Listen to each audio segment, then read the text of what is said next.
Rock Yunin a signé avec le label NBA Young Boys cette année. Quelques semaines après, ses propres mots ont mis leur nom à la une, sans que personne ne le demande. Les fans posent une question. Young Boy a-t-il signé un problème droit dans Never Broke Again? Ce qui s'est passé ensuite a laissé Joe's bouche bée et Youngin en supplie pour ses signes. NBA Young Boy signe Rakim à Paris. Le nom de Rak Youngan a commencé à circuler en avril 2026, quand des photos ont émergé de lui aux côtés de NBA Young Boy et de l'artiste fellow 333 Lucelle, à Paris.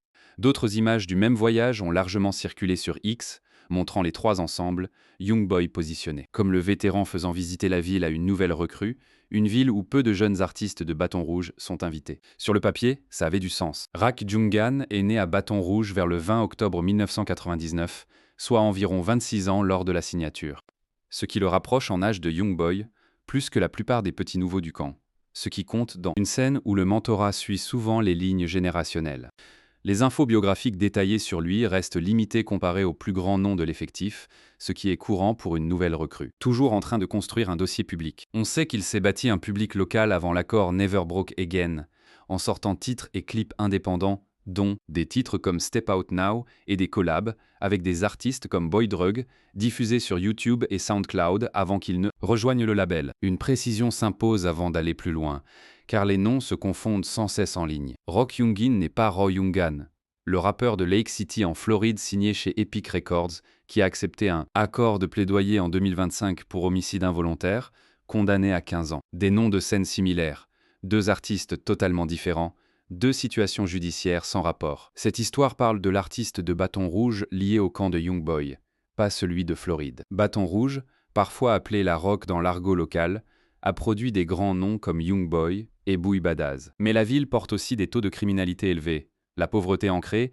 et la présence de gangs qui saignent régulièrement dans la musique qui en sort. Les références à des affiliations précises, dont 4KT et NBA lui-même, reviennent dans tout le catalogue local, et les artistes de la région s'y appuient souvent. Une expérience de rue réelle ou prétendante pour établir la crédibilité auprès d'un public qui s'attend à l'authenticité plutôt qu'au polissage. Certains médias décrivent la scène comme une pépite proche d'un vrai moment de percée. D'autres se concentrent sur la violence qui refait surface, dans les paroles comme dans les gros titres. Pour les fans qui suivent l'effectif Never Broke Again, le timing de la signature colle à un schéma que Young Boy suit depuis des années, recruter des talents de Bâton Rouge à son image et leur donner une vitrine via compilation et projets communs, comme Pull Up Acting et Gang Baby, et en laissant la Hometown Connection faire le marketing au lieu d'un lancement traditionnel. Rock Youngan ressemblait en surface au nom suivant dans ce pipeline, arrivant avec le genre de livraison brute et haute énergie, qui a défini le son du label depuis ses premiers projets. Rien de tout ça n'a duré, avant qu'une autre histoire ne prenne toute la place dans la conversation. Notons aussi que la scène de Bâton Rouge d'où vient Raknungan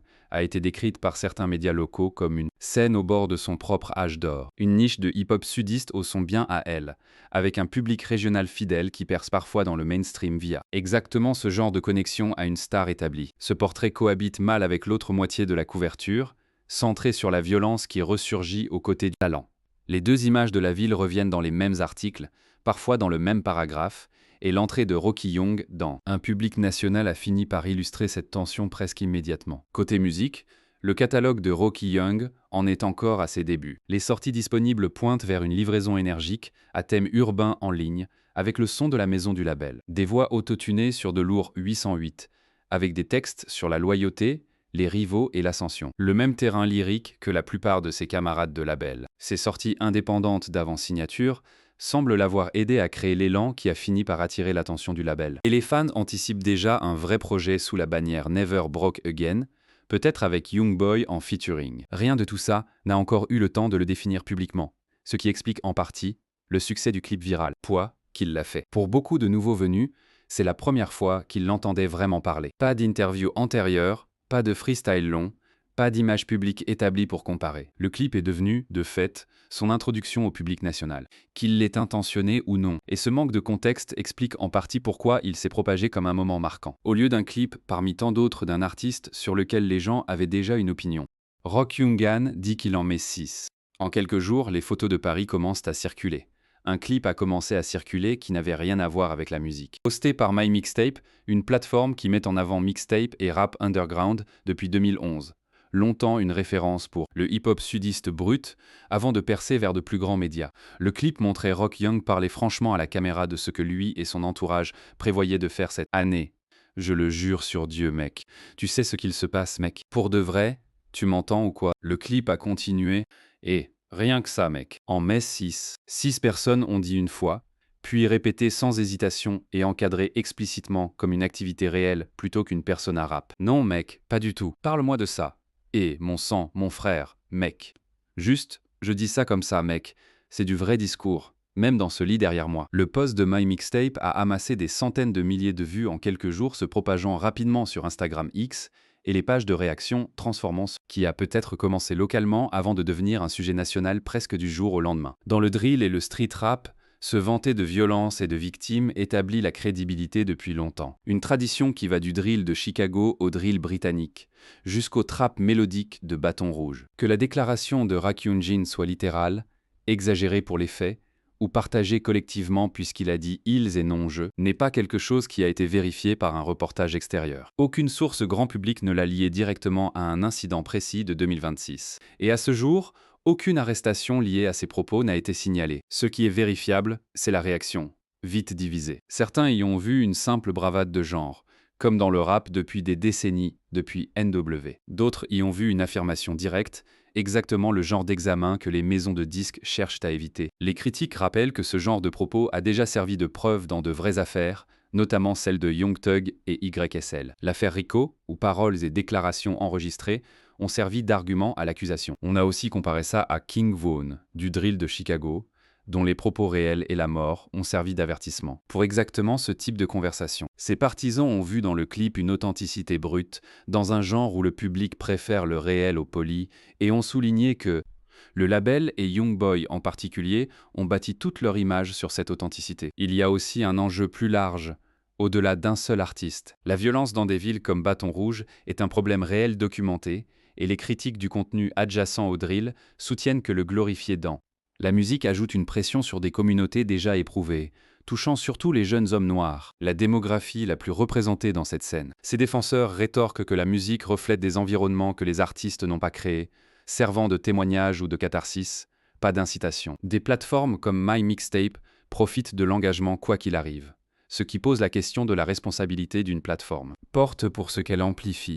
Aucun débat ne résout ce qui s'est vraiment passé derrière les propos de Rock Union. Cela explique juste pourquoi le clip s'est propagé aussi loin, aussi vite. Chez les fans dévoués de NBA, l'une des communautés les plus actives et fidèles du rap, le clip a surtout renforcé l'image authentique cultivée par le label depuis des années, plutôt que de la ternir.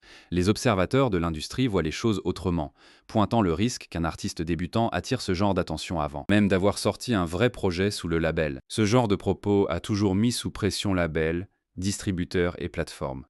Et le passé du genre montre que les conséquences ne retombent pas toujours sur l'artiste qui a parlé.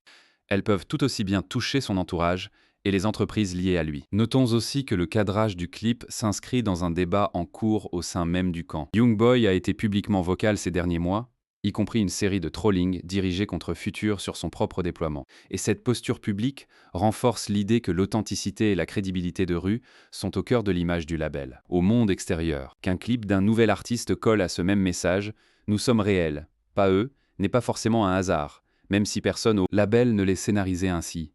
Ça colle à l'image, que ce soit bénéfique ou nuisible à terme.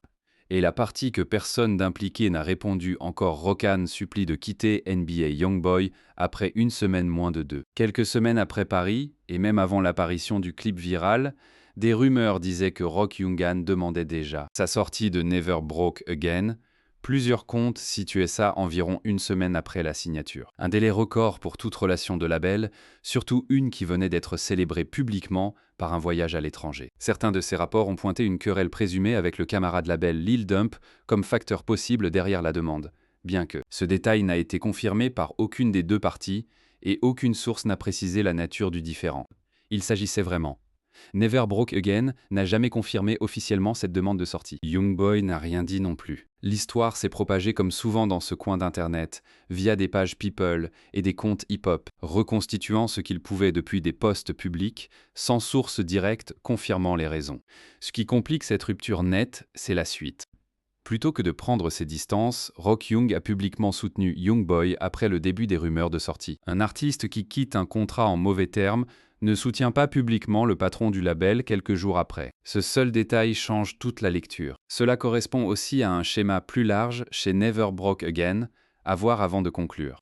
Sur ce qui rend la situation de Rocky vraiment unique. Le label n'a jamais bien retenu ses artistes hors d'un cercle restreint. Quando Rondo, signé vers 2017, illustre bien cet ajustement durable, avec des projets aux côtés de Youngboy, des sorties continues, et une relation qui s'est maintenue même à travers les problèmes juridiques de Quando. No Cap a quitté le label publiquement entre 2019 et 2022, pour un différend de loyauté lié à sa gestion d'un conflit impliquant Quando Rondo, puis a connu le succès en solo, hors du camp, avec des singles certifiés hors prouvant que le talent, le souci. P. Youngan, autre artiste de Bâton Rouge lié aux premières compilations du label, est parti après des tensions et ses propres ennuis judiciaires, et est aujourd'hui décrit comme un ancien artiste de Never Broke Again. Les anciens actes comme GG Extendo ont eu des parcours brefs et peu de présence durable sur la liste, et des noms comme Maybaby, Lil Dump ou BBG Baby Joe ont fait des allers-retours dans la visibilité au fil des années. Certains restent visibles via des compilations,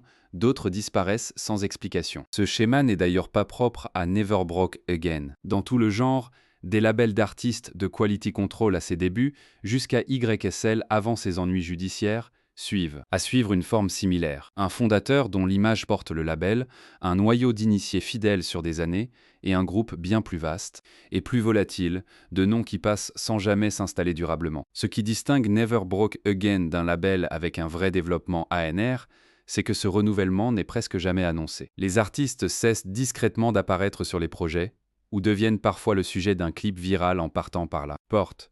Dans ce contexte, qu'un artiste demande sa sortie une semaine après signature n'a rien d'inédit pour ce label. C'est même sans doute plus proche de la norme que de l'exception ici. Ce qui a rendu la situation de Rocky Youngan remarquable, ce n'était pas la demande, c'était le timing. Un clip viral arrivé juste après, puis ce show public de loyauté juste après, tout ça en quelques semaines. Il y a aussi un angle plus silencieux à cela, qui fait rarement la une des journaux. Beaucoup d'artistes venus d'environnements comme Bâton Rouge portent de vraies pertes et traumatismes dans le studio et les transitions de label. Les différents publics et les moments viraux aggravent vite cette pression, surtout en tout début de carrière et si nouveau. À l'attention nationale, rien de tout ça n'excuse ou n'explique ce qui est dit dans le clip. Et ce n'est pas offert ici comme une excuse. C'est juste le contexte expliquant pourquoi une signature aussi rapide peut aussi s'effondrer vite, peu importe ce qu'a dit chaque partie, publiquement. Pourquoi les artistes de NBA Youngboy continuent de partir? Chez Never Broke Again, le renouvellement n'est pas qu'un bruit de fond. C'est un facteur direct pour savoir si le regret est même le bon mot pour ce qui se passe avec Rak Young. Fondé par Youngboy et OJ33 en 2015, le label a toujours mêlé la culture de loyauté de Bâton Rouge au soutien commercial des distributeurs majeurs. D'abord chez Atlantic, puis chez Motown, après un accord de coentreprise en 2021. Cette combinaison a créé un noyau restreint et durable, et un groupe bien plus large d'artistes passés rapidement par le label, parfois en semaine. Le modèle derrière qui reste et qui part tend à se résumer à une poignée de facteurs récurrents. Et la situation de Rak Young touche presque tous à la fois. Les artistes proches de Youngboy dans la scène de Bâton Rouge, comme Rondo, restent souvent malgré des ennuis, car leur lien n'est pas qu'une affaire d'intérêt. Les artistes en conflit interne, que ce soit une querelle de loyauté ou un différend avec un autre du label, partent. Vite, la sortie de No Cap et la tension présumée avec Lil Dump, liée à la demande de libération de Rock Young,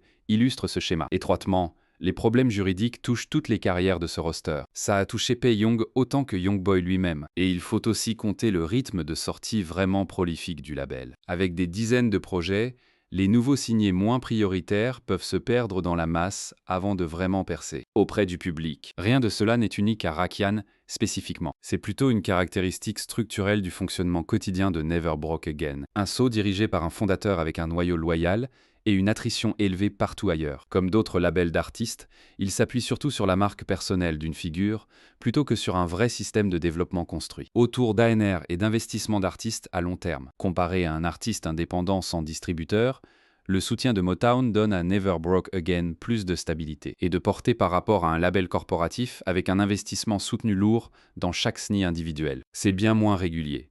Le succès dépend plus de la relation personnelle avec Youngboy que de tout processus de développement. Vu ainsi, la demande de libération anticipée de Rocky Youngin ressemble moins à un verdict sur lui qu'à ce que le label a fait à tant d'autres avant lui. Le clip viral a attiré une attention publique que la plupart des artistes partants n'ont jamais, la plupart des départs se faisant discrètement, sans moment viral attaché du tout. Mais ce schéma a signé vite.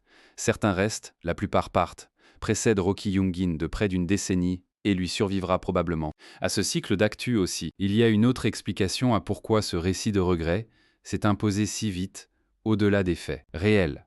Les médias hip-hop et les comptes de fans vivent du drame, et un titre sur le regret et l'exposition attire bien. Plus de clics qu'un titre sur une simple demande de libération anticipée, plus proche de ce que confirment les faits. Des rumeurs plus anciennes ont lancé le récit, et le clip viral lui a donné un second souffle dramatique, même sans lien officiel entre les deux. Cela ne signifie pas que les faits sous-jacents sont fabriqués. Chaque événement individuel décrit ici est documenté. Le lien entre ces événements, ce qui transforme une chronologie en histoire de regret, fait plus de travail que les sources ne le prouvent. Cette distinction compte pour la manière dont on comprendra cette situation à l'avenir. Un label à fort taux de rotation n'est pas forcément un label en crise. Et un artiste qui demande à partir plus tôt n'est pas forcément un artiste que le fondateur regrette d'avoir signé. Parfois, c'est aussi simple que ça. Un accord qui ne correspondait pas s'est terminé rapidement sans aucun scandale. Le clip viral a rendu cette sortie plus bruyante et marquante que la plupart des précédentes sur la même liste. Mais plus fort ne veut pas dire différent. NBA Youngboy regrette-t-il d'avoir signé Rakim? Alors, NBA Youngboy regrette-t-il d'avoir signé Rakim spécifiquement à cause du clip viral? C'est quelque chose qu'aucun d'eux n'a dit, et il est important d'être précis sur ce qui a et n'a pas été confirmé avant de tirer un verdict, même de loin. Aucune interview, message ou déclaration de Youngboy n'utilise le mot regret, ni rien de similaire à propos de Rakim. Jungan, ce qui compte, c'est la position où se trouve déjà Youngboy, vu l'ampleur de son passé judiciaire, peu importe ce que n'importe quel artiste de son label fait. Ses antécédents remontent à 2016, quand il a été arrêté pour 2 accusations de meurtre au premier degré à bâton rouge après avoir prétendument tiré sur un groupe et a finalement accepté un accord entraînant une condamnation criminelle pour agression à main armée, une condamnation qui a servi de base à des accusations de possession tout au long de sa carrière. Une chronologie Billboard de 2018 retrace les années de démêlés judiciaires qui ont suivi, dont une arrestation en Géorgie la même année pour agression grave, enlèvement et violence familiale liée à un incident avec une petite amie. Une arrestation qu'il a d'abord détenue sans caution et soulevé des questions d'extradition entre États avant que l'affaire ne suive son cours. Le système.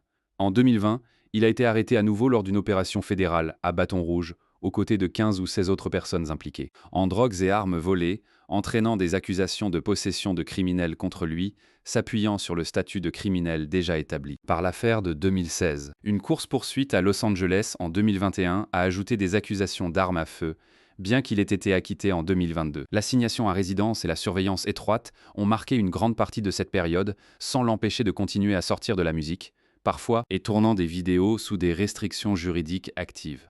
Le dernier chapitre s'est clos quelques mois avant la signature de Rakim. Youngboy a été arrêté en Utah en 2024 dans une enquête de fraude aux médicaments sur ordonnance à grande échelle. D'abord accusé de dizaines de chefs, il a plaidé coupable à plusieurs en novembre 2024, payant 25 000 $ d'amende et évitant une peine de prison supplémentaire sur les accusations d'État, spécifiquement sur une affaire fédérale d'armes liées séparées. Il a été condamné à 23 mois de prison fédérale, a purgé une partie de sa peine à Talladega, avant d'être transféré dans un centre de transition à Phoenix, en Arizona, avant de recevoir une grâce totale et inconditionnelle du président Trump le 28 mai 2025, couvrant les accusations fédérales d'armes et réglant l'essentiel de ces risques fédéraux en suspens d'un seul coup. Il a remercié publiquement son équipe juridique et le président sur Instagram peu après. Depuis, aucune nouvelle arrestation majeure n'a été rapportée, et ses obligations restantes semblent limitées à une probation standard liée aux affaires qui n'ont pas été couvertes par la grâce elle-même. NBA Youngboy a plaidé coupable de son rôle dans un réseau de fraude aux médicaments sur ordonnance qui fonctionnait directement hors de son multimillion. Maison en Utah. Pour un artiste qui venait à peine de fermer ce chapitre et qui était revenu à des cycles de sorties normaux et à des décisions commerciales, une toute nouvelle marque devenue virale, pour un clip citant un nombre précis de personnes tuées, est presque le pire type d'attention que le label doit attirer en ce moment. Ce contexte ne confirme pas le regret en soi. Cela explique pourquoi, s'il y avait une hésitation de la part de Youngboy sur la façon dont le parcours de Rockin a commencé, ce ne serait pas surprenant, vu tout ce qu'il traversait personnellement. Il vaut aussi la peine de se demander ce qu'il advient de Rocky Yunnan à partir de là, indépendamment de ce que Youngboy peut ou non ressentir à ce sujet. Sa trajectoire dépend désormais des mêmes facteurs qui déterminent le succès de la plupart des artistes de cette scène. Que la musique elle-même fonctionne, que le label continue à le soutenir publiquement malgré le clip, que toute conséquence juridique se concrétise, et s'il évite les pièges qui ont freiné d'autres artistes de bâton rouge avant lui. Le moment viral, quelle qu'en soit la source, a déjà fait une chose avec certitude. Cela a mis son nom devant beaucoup plus de gens qu'une sortie indépendante silencieuse ne l'aurait jamais fait. Ce qui se passe ensuite est vraiment peu clair. Et c'est une place plus honnête pour terminer qu'en prétendant le contraire. Si le label n'était pas content, le passé avec d'autres artistes suggère que Youngboy gère ça discrètement plutôt que par une déclaration publique, comme il l'a fait pour d'autres situations internes. S'ils règlent ça ensemble, la visibilité de Rocky Yongin issue de ce clip pourrait finir par profiter au label. Qu'il ne lui nuit, peu importe comment cela a commencé. Quoi qu'il en soit, l'histoire évolue vite, dans un coin d'internet tout aussi rapide. Et tout ce qui est présenté ici comme confirmé reflète l'état des faits à la sortie de la vidéo, pas forcément la réalité au moment où elle est vue. Merci d'avoir regardé. Consultez d'autres cartes à l'écran.